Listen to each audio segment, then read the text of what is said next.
嗨，朋友们，我是特瑞莎同学。最近我在重读 Dr. Joe 的案例，看到了这样一段话，让我心里的那盏灯啪一下亮了。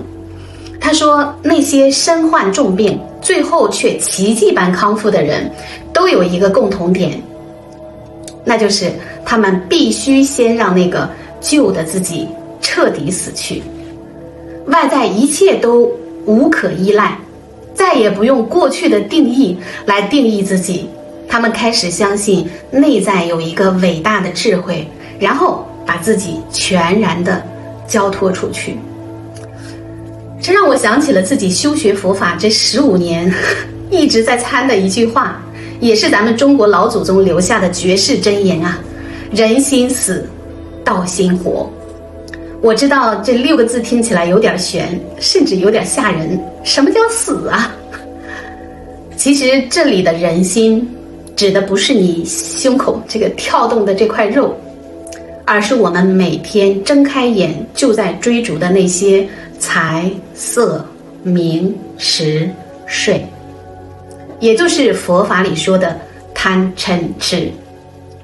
想想看，我们每天这个大脑里面会有几万个念头，是不是都在围绕着这些转？我要更有钱，我要更有名，我要那个人爱我，我讨厌现在的环境。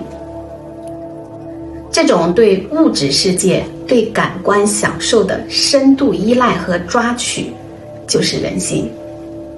只要这个人的人心还在疯狂地运作着，就没有办法连上那个真正的大道能量。就像《金刚经》里说的，法上应舍，何况非法。说实话，这15年里我走了大大的弯路，却一切都刚刚好，就让我品尝和观察到了真实的苦，和触手可得却遥不可及的那个大自在。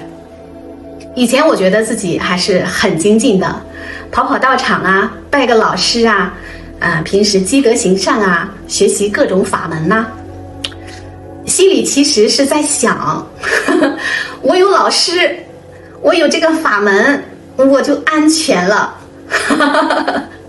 我现在回过头来看看的话呢，就是这既是修行，也不是修行，就是学习本身没有错，积德行善也更不会错。但是佛说一切法为度一切心，若无一切心，何来一切法？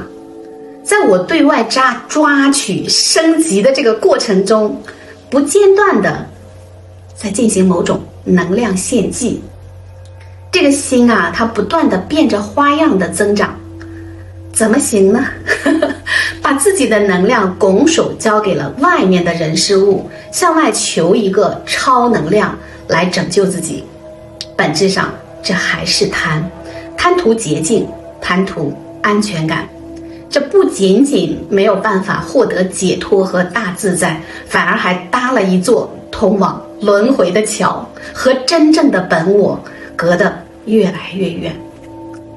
老乔分享，那些真正治愈的人，往往是万念俱灰的时候，当他们发现外在的一切名医、药物、金钱都救不了他们了，他们才终于肯停下来，肯向内看。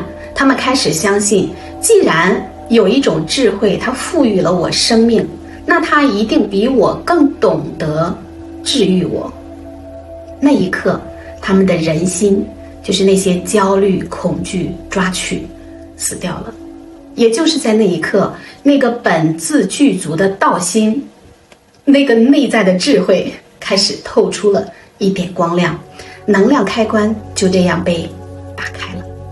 所以朋友们，显化不是魔法，更不是让我们向外去求什么。显化的起步是正心、正念、正行，就是我们要做一个好人，说好话，做好事。为什么要这样？就是因为当你善良，当你慈悲，当你正直的时候，根据能量学，你的频率就是高的，你的人心是安定的，你不再被贪嗔痴这些低能量牵着鼻子走，管道呢开始通了。这15年的弯路走下来，终于明白了一点，信为道源功德母。如果你不相信自己，没有办法相信自己圆满具足，还在等着别人来拯救你，那谁也帮不了你。这就是我想要出这个系列的视频，就是想要聊如何把那个旧的你一点点修掉，让那个本自具足的自己显化出来。如果这一期视频让你有一点点触动，在评论区留个言，不管是你在焦虑金钱还执着感情，记得那是人心在动，不是真正的你。别急着证明自己，做一次你一定会发现生活在变好。我是特瑞莎同学，我们下期再见。